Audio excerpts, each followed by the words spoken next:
केवल स्टूडियो में बैठकर भाषण देने से और उद्यमेन ही सिद्ध्यंती करने से काम नहीं होगा। वो डेडलॉक अभी तक सीबीएसई के इस बैच के लिए सुधांशु जी खत्म नहीं हुआ है। महंगाई भी नहीं है, बेरोजगारी भी नहीं है, नीट पेपर नहीं भी है, मैं तो कह रहा हूं नीट पेपर भी आउट नहीं हुआ। रोज बैठ के आप लोग गुमराह कर दिया, विश्व गुरु 56 इंच का सीना, और फिर मेलोडी खेलने लग जाते हैं आप लोग। क्या बंगाल में आपने परमिशन दी क्या नहीं? किसने? नेहरू ने। अब फिर वो कहेंगे मिथुन मिथुन तो का ही नहीं है। क्या आपका रुपया मजबूत नहीं? देखिए आप इस तरह से झूठ बोलकर नहीं जा सकते। झूठ क्या? मैं बता रहा हूं ना, यूपीए सरकार 8 करोड़ की बाजीगरी करते हैं आप, कुछ भी नहीं। देश के ऊपर 5 गुना कर्जा चढ़ा दिया, सारे नेशनल हाईवेज गिरवी रख दिए। 16 से 18 वेस्ट बंगाल की बात कर रहे हैं, अमेरिका भागेंगे 1950 में। नमस्कार, आप देख रहे हैं एक सच न्यूज चैनल। तो दोस्तों, आज की डिबेट में हम बात करने वाले हैं बीजेपी प्रवक्ता सुधांशु त्रिवेदी और आलोक शर्मा के बीच में बहुत जबरदस्त और भिड़ंत डिबेट हो गई। तो दोस्तों, इस डिबेट को फुल देखना, बहुत मजा आएगा। तो दोस्तों, ऐसे तीखे और भिड़ंत डिबेट देखने के लिए सब्सक्राइब कीजिए एक सच न्यूज चैनल को। तो फुल डिबेट देखना, बहुत मजा आएगा। ब्रजेश पाठक ये कह रहे हैं कि भाई वही हमारे चेहरे होंगे योगी आदित्यनाथ और ब्राह्मण उनको सीएम बनाने वाले हैं। तो क्या ब्राह्मणों की नाराजगी का एहसास था? क्या ये तमाम मुद्दे एक साथ आगे आ रहे हैं? और सुधांशु जी, प्रधानमंत्री नरेंद्र मोदी ने भी विपक्ष को निराशावादी कहा है। इस पर भी आपका जवाब कि आखिर किस आधार पर पीएम ये आरोप लगा रहे हैं? और वहीं दूसरी तरफ ये आप कहते थे जाति हम लोग नहीं मानते हैं, हम तो सबका विकास सबका साथ कहते हैं। तो फिर ब्राह्मण कार्ड क्यों खेलना पड़ रहा है ब्रजेश पाठक जी को? ब्राह्मणों की नाराजगी का डर है क्या? देखिए, इसमें दोनों बातों का जवाब देता हूं। अभी आपके जो इस पे दिखाया जा रहा था स्क्रीन पे, इस पे तो आपका संवाददाता उनसे पूछ रहा है कि मुख्यमंत्री कौन होगा, तो उप मुख्यमंत्री ये कह रहे हैं कि राष्ट्रीय अध्यक्ष जी ने कहा है कि योगी जी होंगे। इसमें कार्ड कहां से आ गया? ये तो बिल्कुल जिसे कहते हैं संगठनित व्यवस्था की बात है कि उत्तर प्रदेश के उप मुख्यमंत्री ब्रजेश पाठक जी कह रहे हैं हमारे राष्ट्रीय अध्यक्ष नितिन नवीन जी ने जो कहा है वही पार्टी का अंतिम निर्णय है, तो उसके अनुसार योगी जी सीएम हैं, उनके नेतृत्व में चुनाव होगा। अब मुझे लगता है इसमें जो लोग जरूरत से ज्यादा कार्ड का एंगल, कास्ट का एंगल देखना चाहते हैं, उसका कारण जानते क्या है? विपक्ष की सीएम बनने की चाहत जानते किसमें रुकी है? CNM, caste and Muslim. मतलब हिंदू समाज को कास्ट में डिवाइड करो और मुस्लिम तो अपना पक्का है, इसलिए CM means caste and Muslim. मगर मुझे लगता है उनके जो मंसूबे हैं ये भली भांति देश की जनता को पता है, तो वो इतनी आसानी से साकार होने वाले नहीं है, क्योंकि भारतीय जनता पार्टी सभी को साथ में लेकर और सांस्कृतिक राष्ट्रवाद, धर्म की बात करके, और मैं कहना चाहता हूं यदि कोई उसमें ब्राह्मण एंगल की भी बात करके, हाँ बिल्कुल धर्म, क्योंकि यह राष्ट्र धर्मनिष्ठ राष्ट्र है, यह राष्ट्र धर्म निरपेक्ष नहीं है, यह धर्म प्राण राष्ट्र है, क्योंकि सर्वोच्च न्यायालय के एम्बलम पर भी लिखा हुआ या तो धर्मस्तत्व जया। तो इसलिए हम धर्म के साथ हैं, और जो लोग धर्म विरोधी हैं वो जब जात का कार्ड खेलते हैं तो बहुत अजीब सा लगता है। उदाहरण के लिए, एक तरफ जिनके समर्थक इतिहासकारों ने लिखा कि वेद क्या थे? They were the blubber of the animals, यानी जानवरों के बीच में घूमने वाले लोगों के मुंह से निकले हुए अनाप शनाप वाक्यों के अलावा कुछ नहीं थे। और फिर वो कहते हैं कि साहब हम तो हिंदू धर्म और ब्राह्मणों के बड़े भारी पैरोकार हैं। मुझे लगता है इन सारी बातों को लोग समझते हैं। अब मैं प्रधानमंत्री जी की बात पे कहता हूं। प्रधानमंत्री जी ने कहा वो तथ्यात्मक है। राहुल गांधी जी आज से थोड़ी निराशावादी हैं। राहुल गांधी जी के मैं सत्ता में आने से पहले का स्टेटमेंट कोट करता हूं, 14 जुलाई 2011, वो कहते हैं आतंकवाद पर नियंत्रण संभव ही नहीं है। देखिए निराशावाद का एक बयान। फिर याद करिए, गरीबी तो एक मानसिकता है, अन्यथा आदमी उसमें से बाहर निकल सकता है। फिर आइए, जब 2014 के बाद इनके एक नहीं अनेक बयान, इन्होंने जाके 2022 में यह कहा इंग्लैंड में, पहले मार्च 2023 में इन्होंने कहा कि भाई why the defenders of democracy America and Europe are silent, वो भारत के अंदर हस्तक्षेप नहीं कर रहे हैं। 2022 मई में जाके इंग्लैंड में यह कहा कि साहब भारत जो है वो तो India is not a nation, it is a union of states like European union. अब आइए, इन्होंने 2022 में कहा बिल्कुल वो साहब वो तो बारूद सुलगा हुआ है, केरोसिन डाल दिया गया है, अब किसी भी समय तीली निकल सकती है, और वो जैसे कहते हैं सीली हुई तीली के थ्रू 4 साल उन्होंने गुजार दिए हैं। तो मुझे लगता है फिर उसके बाद अगर आप इनके एक के बाद एक बयान देखें, इन्होंने कहा है भारत की इकोनॉमी डेड है, इन्होंने, और तो सुनिए, निराशावाद की पराकाष्ठा तो यह है कि ये गुजरात में जाकर अपनी पार्टी के सम्मेलन में बोलते हैं कि गुजरात में 2 प्रकार की कांग्रेस है, एक कांग्रेस के साथ है, एक बीजेपी के साथ है। अब बताइए इससे ज्यादा निराशावादी प्रतिक्रिया क्या होगी? चुनाव के दौरान निराशावाद की पराकाष्ठा क्या है? अमित शाह जी 25 दिन रहे बंगाल में, राहुल गांधी जी कितने दिन रहे? चलो बंगाल में आप कहते मेरा कुछ था ही नहीं। हाँ। तो आप असम में तो मुख्य विपक्षी दल थे, कितने दिन रहे वहां पर? अब बताइए, केरल में तो बाय डिफॉल्ट आपकी सरकार आ गई मुस्लिम लीग की कृपा से, वहां पे आप कितने दिन रहे? उस समय आप डिफॉल्ट से जीते, मुस्लिम लीग की वजह से जीते। और भारत के इतिहास में पहली बार, स्वतंत्र भारत के इतिहास में मुस्लिम लीग के 5 मंत्री बने हैं, उस जिन्ना की मुस्लिम लीग के जिसने देश का विभाजन कराया था। और अगर कोई ये झूठ कहना चाहे कि ये वो मुस्लिम लीग नहीं है, तो मार्च 1949 में मोहम्मद इस्माइल और पीके पोकर साहब बहादुर जिन्होंने ये मुस्लिम लीग बनाई, वही जिन्ना की मुस्लिम लीग के मद्रास प्रेसिडेंसी के अध्यक्ष थे। और जिन्ना को कायदे आजम कहा जाता था, तो मोहम्मद इस्माइल को कायदे मिल्लत। वो कह रहे सिली हुई तिली से ये सब कुछ कर रही है आपकी पार्टी। एक भी चीज नहीं बताई कि निराश क्यों ना हो, उसका कोई जवाब नहीं मिला। कांग्रेस कांग्रेस कांग्रेस, राहुल गांधी। हम तो कह रहे हैं कि भाई आपने हिंदुत्व की भी बात की, अभी संस्कृति की बात की। गाय के काटने की परमिशन देने वाली पार्टी हिंदुत्व की बात करती है। शंकराचार्य की पालकी को उठा के फेंक दे जो पार्टी, लाठियों से बटुकों को पिटवाए, चोटी से खिंचवाए, वो हिंदुत्व की बात करती है। बीफ कंपनियों से पैसा लेने वाली पार्टी हिंदुत्व की बात करती है।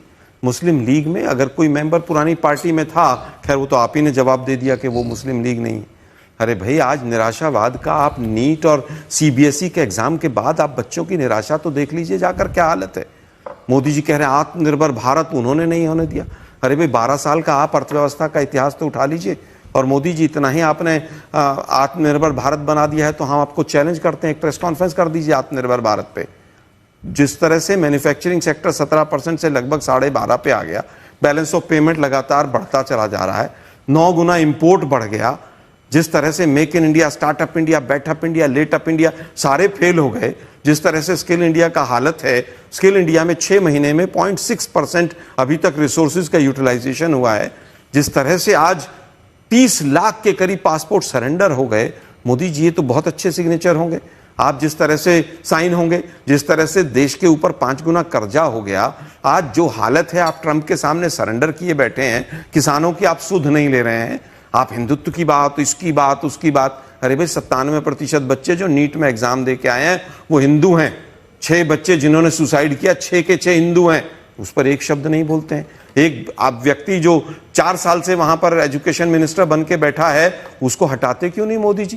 क्या बच्चों की निराशा आपको दिखती नहीं? क्या वो बच्ची कल जिसने सुसाइड किया है उसकी निराशा आपको नहीं दिखती है? केवल राहुल गांधी के ऊपर बयान देना, कांग्रेस के ऊपर बयान देना। अब तो 12 साल हो गए मोदी जी आपकी सरकार को, क्या आपकी कोई जवाबदेही नहीं? क्या आप कोई अकाउंटेबिलिटी नहीं लेंगे? रुपए की तुलना में डॉलर कहां जा रहा है मोदी जी? पहले तो आप कहते थे सरकार की छवि गिरती है, सरकार का ये गिरता है, सरकार का वो गिरता है, कौन आगे बढ़ेगा? आज पेट्रोल, डीजल और रुपए में जिस तरह से होड़ लगी हुई है कि कौन जल्दी सेंचुरी मारेगा, पेट्रोल तो मार ही गया। मोदी साहब, आज अर्थव्यवस्था का बैंड बजा हुआ है, उसको संभालिए। निराशावादी आप देखिए कि कल ही आप ही का कोई मित्र बताया, राजेश करके 15,000 करोड़ का गबन करके भाग गया, LIC का सारा पैसा लेकर। 15 लाख करोड़। 15 लाख करोड़। क्या आप एक शब्द बोलेंगे मोदी जी उसके ऊपर? फिर आप कहते हैं कि निराशावादी विपक्ष है। आपने पूरे देश को भ्रष्टाचार के ज्वालामुखी पर बैठा दिया है। केवल स्टूडियो में बैठकर भाषण देने से और उद्यमेन ही सिद्धांति करने से काम नहीं होगा। सुधांशु जी जवाब दीजिए। सबसे बड़ी समस्या है ये जो एग्जाम को लेकर है, वो डेडलॉक अभी तक सीबीएसई के इस बैच के लिए सुधांशु जी खत्म नहीं हुआ है। देखिए, जो नीट और सीबीएसई के बीच में जो घटनाएं हुई बहुत दुर्भाग्यपूर्ण है। सरकार इस विषय पे न सिर्फ सतर्क है बल्कि संवेदनशील भी है। और सॉलिसिटर जनरल ने सुप्रीम कोर्ट में भी कहा कि प्रधानमंत्री जी स्वयं इस चीज को देख रहे हैं। की वेबसाइट, अब दोनों पढ़े लिखे लोग हैं। एक छोटी सी बात कह रहा हूं आपसे। नहीं, आपने कहा, मैं 1 मिनट केवल 10 सेकंड लूंगा। आप केवल कह रहे हैं मोदी साहब संवेदनशील हैं। अरे भाई, वो वेबसाइट अभी तक नहीं चली, खाक संवेदनशील है? उत्तर दीजिए। आप उत्तर देता हूं। जब नीट नहीं होता था तब कैसे एडमिशन हो रहे थे? सीबीएसई से जी नहीं, नीट जब नहीं था तो प्राइवेट कॉलेजों का कोई एंट्रेंस टेस्ट नहीं होता था। सब एक लिस्ट लगाते थे और सीटें बिकती थी 25 लाख, 30 लाख, 35 लाख में। ये एक फैक्ट था, सिर्फ डोनेशन से होते थे। आज मोदी जी ने ये स्थिति की है। अब अपने टर्न पे बोलिए। आज मोदी जी ने कम से कम ये स्थिति की कि अब वो कोई जो पहले सीधे सीटें नीलाम होती थी, यानी एक प्रकार के करप्शन का ही एक स्वरूप था। उस संस्थागत स्वरूप को चेंज करके एक व्यवस्था की कि गरीब और सामान्य व्यक्ति का वर्ग का जो परीक्षार्थी है वो भी आगे आकर वहां पर जा सके, छपने के बाद जहां सेंटर में जाए उस बीच में लीक हो जाए। मगर पहली बार ऐसा हुआ है कि पेपर सेटिंग करने वाले लोग उसको पेपर आउट करने में हो गए। ये तो ऐसी स्थिति हो गई कि जैसे जज जो जजमेंट लिख रहा हो और जजमेंट प्रोनाउंस होने से पहले वो गोपनीय रहता, वही लीक कर दे। खैर, उसकी व्यवस्था की जा रही है कि अब किस प्रकार से आगे होगा। मगर जो इन्होंने कहा कि हम लोग निराशावाद की बात करें, इकोनॉमी का बैंड बजाए, तो मैं चुनौती के साथ कहता हूं आलोक जी से, इस समय दुनिया का एक देश बताइए जहां पर महंगाई की दर भारत से कम हो। नंबर 2, दुनिया का एक देश बताइए जहां पेट्रोल के दाम भारत से कम बढ़े हों। अमेरिका में 10 से 40% बढ़े हुए हैं, यूरोप में 20 से 40%, एशिया में तो 20 से 60%। अभी अभी मैं आपके लाखों दर्शकों से कहता हूं, सैन फ्रांसिस्को कैलिफोर्निया में खोल के देखिए आज कितना डीजल का पेट्रोल का रेट है और भारत में कितना है। सारा दूध का दूध, पानी का पानी हो जाएगा। हकीकत यह है कि दुनिया में सुनामी आई हुई है, आर्थिक सुनामी आने वाली नहीं, आज समाजवादी पार्टी से और अनुपम मिश्रा आरएलडी से जुड़ गए। मैं आ रही हूं अमित भाई, एक सेकंड जल्दी से। आलोक जी, छोटा सा जवाब। ये दुर्भाग्यपूर्ण है कि भारत बता के जाइएगा, मैं बता रहा हूं 150 करोड़ के लोगों का आप तुलना छोटे छोटे देशों से करें, सैन फ्रांसिस्को से करने लग जाएं, ये देश को अमेरिका दुनिया की सबसे बड़ी आर्थिक ताकत है। सुन तो लीजिए, वहां का पर कैपिटा इनकम और हमारे का क्या डिफरेंस है, आप बता सकते हैं वो? बताइए। लगभग 40 गुना। तो आज वहां पेट्रोल कितना है? 160 रुपए, 170 रुपए लीटर। अरे भाई सुनिए ना, एक जब 40 गुना पर कैपिटा इनकम है, अरे सुनिए ना भाई, अब पर कैपिटा में तो डॉलर का कन्वर्जन चाहिए, मगर रेट में डॉलर का कन्वर्जन नहीं चाहिए। ये होती है। मैं फिर कहूंगा, आप मान के चलिए महंगाई भी नहीं है, बेरोजगारी भी नहीं है, नीट पेपर नहीं भी है, मैं तो कह रहा हूं नीट पेपर भी आउट नहीं हुआ। रोज बैठ के आप लोग गुमराह कर रहे हैं देश को। Karnataka versus union of India, जो मेडिकल एग्जाम्स होते थे, जिस समय पर कांग्रेस की वहां पर सरकार थी, उस समय पर यह फैसला हुआ था कि सीबीएसई से होगा, और उसी समय पर आपके 2017 में एनटीए बनी, 18 में पहला एग्जाम लिया जो आउट हुआ। उससे पहले सीबीएसई एग्जाम कंडक्ट करती थी, और आज भी जो एग्जाम एनटीए करती है, एक मिनट भाई, एनटीए जो एग्जाम की बात कर रहे हैं, मैं 2018 की बात कर रहा हूं कि एनटीए बनी ही 2018 में। तो उससे एक बार सुन तो लो, मैं बता तो रहा हूं, उससे पहले सीबीएसई एग्जाम लेती थी, और आज भी सीबीएसई लेती थी 2006 या 7 से। तो 2008 में तो हमारी 6-7 में भी हमारी सरकार थी, 8 में भी फिर कहूंगा वो फैसला भी कर्नाटका 2006 में जेडीएस के साथ थी, 2008 में अपने दम पे थी। अरे प्रभु, बोलिए, फैक्चुअली रॉन्ग है आप। मैं फिर कहूंगा कि जिस समय पर जो हमारे पेट्रोलियम मिनिस्टर थे, उनके समय पर, जब वो उस समय पर एआरसी के चेयरमैन भी रहे, उसके बाद से सीबीएसई को गया, और आज भी एनटीए एक एनजीओ है जिसको 2017 में आपने काम दिया। एक एनजीओ को आपने पूरे देश के बच्चों का भविष्य दे दिया, उसका नाम एनटीए है। पिछले 2 साल से वो पेपर लीक होता चला जा रहा, 3 साल से एक चिड़िया का बच्चा आपको पकड़ में नहीं आता। बुलडोजर चलते हैं आपके जगह जगह, बुलडोजर राज, और ट्रिपल इंजन की सरकार, डबल इंजन की सरकार। क्या एक एनटीए के ऊपर बुलडोजर चल सकता है? क्यों? क्योंकि आपके लोग, आरएसएस के लोग उसमें भर्ती हैं, और वो जानबूझकर व्यापम कांड रोज करवा रहे हैं। दुर्भाग्य यह है कि आप सच्चाई से भागना चाहते हैं। क्या आज भी सीबीएसई की वेबसाइट प्रॉपरली चलती है? डिजिटल इंडिया, विश्व गुरु, 56 इंच का सीना, और फिर मेलोडी खेलने लग जाते हैं आप लोग। देश को कहां पहुंचा दिया आपने? चलिए, इनको बधाई हो, ये एक भी देश का जवाब नहीं दे पाए। यानी ये कौन सच बोलता है, कौन झूठ, सबके सामने। अरे मैंने दूसरी तो बात, एक देश का नाम बताइए ना जहां भारत से कम बढ़ा हो, बताइए। मैं फिर नहीं बता पाए। मैं फिर कहूंगा, हमारी करेंसी, अरे किसी सुनो ना भाई, परसेंटेज में बताइए, बांग्लादेश जहां कम बढ़ा हो। अरे छोड़ दो ना यार, ये रोज नहीं पता है, आंकड़ों को बाजीगरी रोज करते, आंकड़ों की रोज बाजीगरी करते हैं। आज भी जो जीडीपी ग्रोथ रेट का जो आंकड़ा आया वो झूठा है, फर्जी। इसीलिए आईएमएफ हमारे आंकड़ों को सी कैटेगरी में रखता है। आईएमएफ ने तो अभी कहा है, कोट करिए, सोर्स कोट करिए। मैं आईएमएफ की बात कह रहा हूं। अरे आईएमएफ को मैं कोट कर रहा हूं। आप अप्रैल का आईएमएफ का पूरा स्टेटमेंट सुन लीजिए कि हमारे आंकड़ों पर, किसी पर भी चीज पर वो विश्वास नहीं करते हैं, सी कैटेगरी में रखते हैं हमारे आंकड़ों को। आंकड़े भी आपके, सरकार भी आपकी है। मैं तो कह रहा हूं, ना महंगाई है, ना बेरोजगारी है, ना नीट का पेपर आउट हुआ है। आप केवल और केवल जिस तरह से हरा हरा सब है वो दिखाते रहिए, कांग्रेस को कोसते रही। अरे भाई 12 साल हो गए आपकी सरकार को, क्या मैन्युफैक्चरिंग सेक्टर का जो मेक इन इंडिया शुरू हुआ था उसका क्या हाल है? क्या उसका परसेंटेज गिरा है कि नहीं गिरा? मैं फिर कहूंगा, क्या वो फैक्ट गलत है? अब मुझे केवल ये बता दीजिए कि बांग्लादेश और पाकिस्तान की करेंसी भी हमसे ज्यादा मजबूत नजर आ रही है। जल्दी से 16 अप्रैल 2026 आईएमएफ चीफ कृष्णा जॉर्जिवा का स्टेटमेंट कोट किया। अब आप कोट करिए, किस कंटेक्स्ट में क्या आता है? सुन तो लो भाई, आप यही तो प्रॉब्लम है। आप लोगों के बीच में मैं नहीं बोलता हूं। आप फैक्ट नहीं बोल पाते। मैं फैक्ट जल्दी ही से बोल रहा बोलिए, हूं। मुझे फिर यूपी पर आना है। क्या रुपए आपका रुपया मजबूत है? देखिए आप इस तरह से झूठ बोलकर नहीं जा सकते। झूठ क्या? मैं बता रहा हूं ना भाई, आप सुनिए ना भाई, आप मुझे बताइए। एक मिनट सुनिए भाई, एक मिनट सुनिए। सोर्स कोट करिए। कोई मुझे माइक्रो मैक्रो एक इंडिकेटर इकोनॉमिक्स का बताइए जो पॉजिटिव हो। एक बता दीजिए। आपका रुपया मजबूत हो रहा, आपका बैलेंस ऑफ पेमेंट कम हो रहा, आपका एक्सपोर्ट बढ़ रहा हो, सब कुछ तो नेगेटिव जा रहा है। आपकी बेरोजगारी बढ़ रही है, आपकी महंगाई बढ़ रही है, तो कौन सा इंडिकेटर ऐसा है? मोदी साहब केवल ये बता दीजिए कि सुसाइड रेट देश में क्यों बढ़ रहा है। आप निराशा की बात कर रहे हैं ना, महिलाओं पर और SC ST पर अत्याचार 2014 से लेकर अभी तक NCRB के आंकड़े में 50% बढ़ गया। ऐसे नहीं कर सकते ना आप। सवाल का जवाब दीजिए। एक मिनट सुनिए, अगर सब कुछ बहुत अच्छा हो रहा है मैं ये नहीं कह रहा तो हूं। लगभग 2.5 लाख करोड़ रुपया 2 महीने में करेंसी फ्लाई क्यों हो गया, उसका उत्तर दीजिए।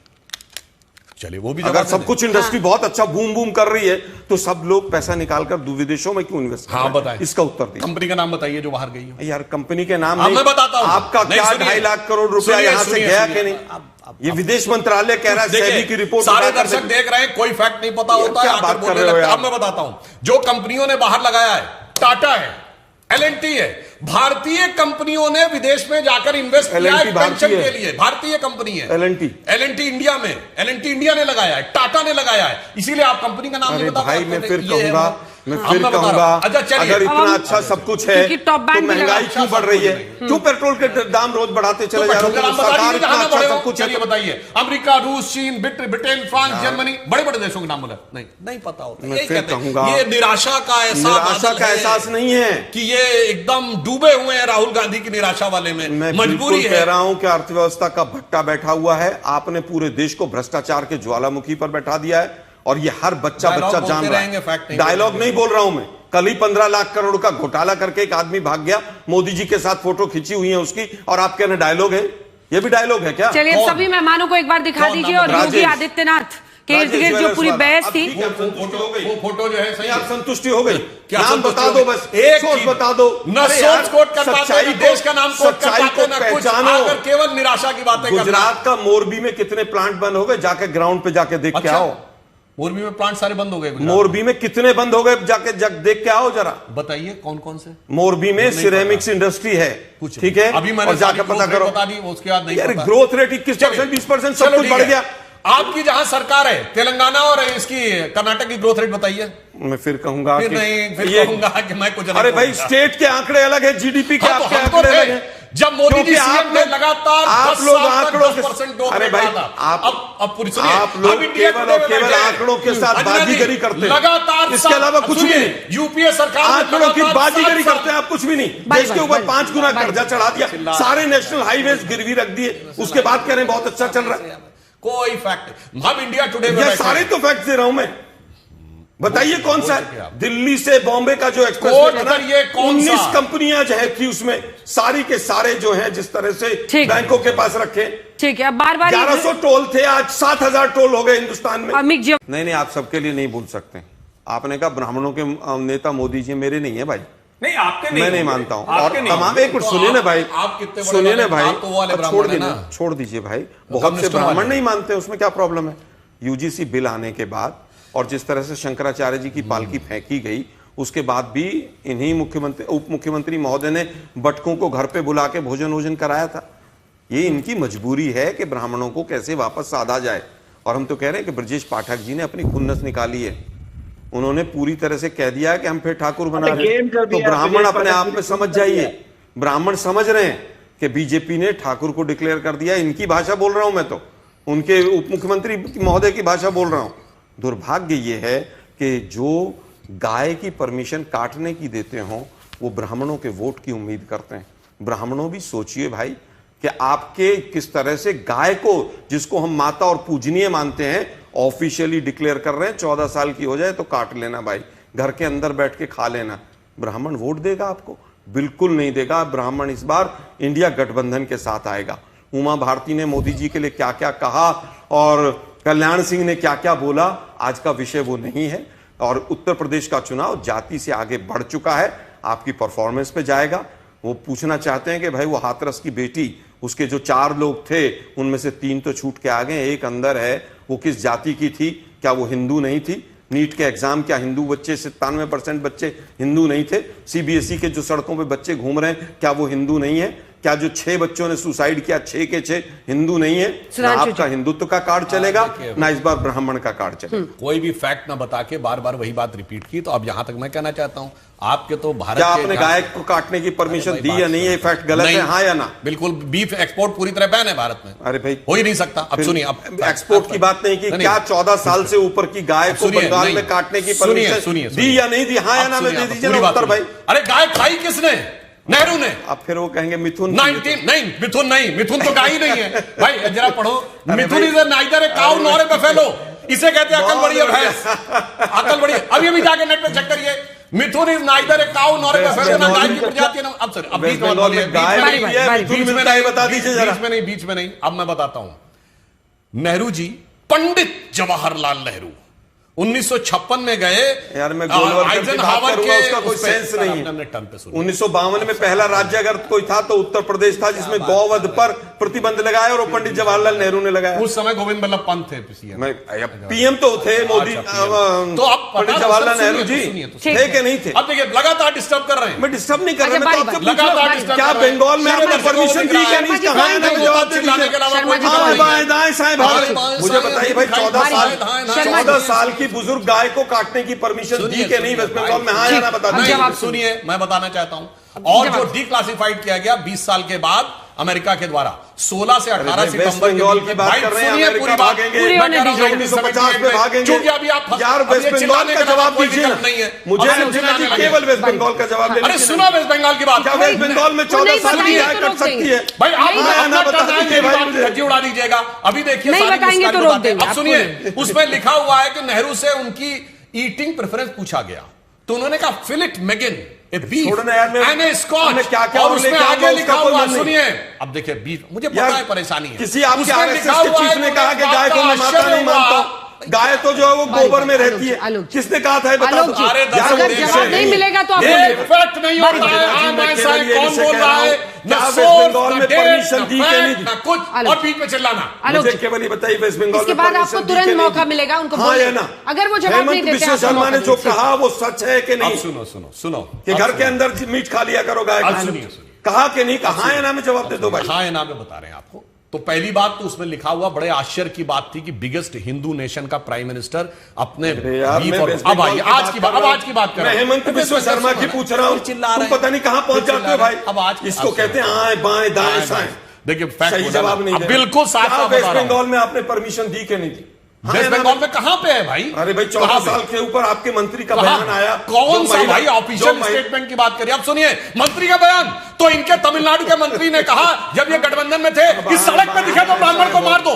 बोला था कि नहीं डीएमके के मंत्री ने? और आप दोस्तों, आपने पूरी डिबेट देखी, अपना राय जरूर बताना। उत्तर प्रदेश में जैसे जैसे चुनाव नजदीक आ रहे हैं, सभी पार्टियां अपनी तैयारियां जोरों शोरों से कर रही है और बीजेपी भी ब्राह्मण का जो कांड है वो भी खेलना चालू कर दिया है। और यही इस डिबेट का पूरा मोटिव था। उत्तर प्रदेश में अब क्या फिर से जाति के ऊपर चुनाव किया जाएगा, कि राजनीति की जाएगी, इसी मुद्दे पर राजनीति की जाएगी, बात होगी। उत्तर प्रदेश में 5 साल सरकार ने जो काम किया उस पर बात होगी, या फिर यही मुसलमानों पर लड़ा जाएगा, बातचीत इसी पे होगी और इसी बाती का खेला जाएगा। तो आप लोगों ने डिबेट में देखा होगा कि कांग्रेस के प्रवक्ता आलोक शर्मा जब इस डिबेट पर बात करना चाहते थे, बेरोजगारी का हो, शिक्षा का हो, सीबीएसई का हो, नीट जैसे पेपर लीक का हो, धर्म की बात की जाती हो, युवाओं के भविष्य की बात की जाती हो, और आलोक शर्मा ने तमाम मुद्दों पर बात करना चाहिए, तभी बीजेपी के प्रवक्ता सुधांशु त्रिवेदी ने राजनीति की बातें चालू कर दी। कभी कांग्रेस, कभी सपा, कभी कांग्रेस, कभी सपा करते रहते रहे, कभी 1950, कभी 1970 करते रह गए बीजेपी प्रवक्ता। और इस डिबेट में बीजेपी प्रवक्ता ने आज की बात नहीं की, आप लोगों ने डिबेट में पूरा देखा। और आप लोगों ने आज डिबेट में देखा कि गोदी मीडिया एंकर अंजना ओम कश्यप ने जब आलोक शर्मा डिबेट में बात कर रहे थे इसी मुद्दे पर, तो उन्होंने बिल्कुल भी नहीं रोका, क्योंकि वो सच की बातें कर रहे थे और अंजना ओम कश्यप के पास इनका जवाब नहीं था। यही 23,000 करोड़ की बात चल रही थी, तभी अंजना ओम कश्यप ने 23 लाख करोड़ की बात कर दी और यही बोला, लेकिन बोला जरूर। और बीजेपी के प्रवक्ता की बिल्कुल भी मदद नहीं की, ज्ञानी बाबा की बिल्कुल भी मदद नहीं की अंजना ओम कश्यप ने। तो दोस्तों, आज की डिबेट आप लोगों को देख करके कैसा लगा कमेंट में जरूर बताना। अगर चैनल पर नहीं तो चैनल को सब्सक्राइब कर देना। मिलते हैं नेक्स्ट डिबेट में, और ऐसे जबरदस्त तीखे और भिड़न डिबेट देखने के लिए सब्सक्राइब कीजिए एक्सच न्यूज चैनल को।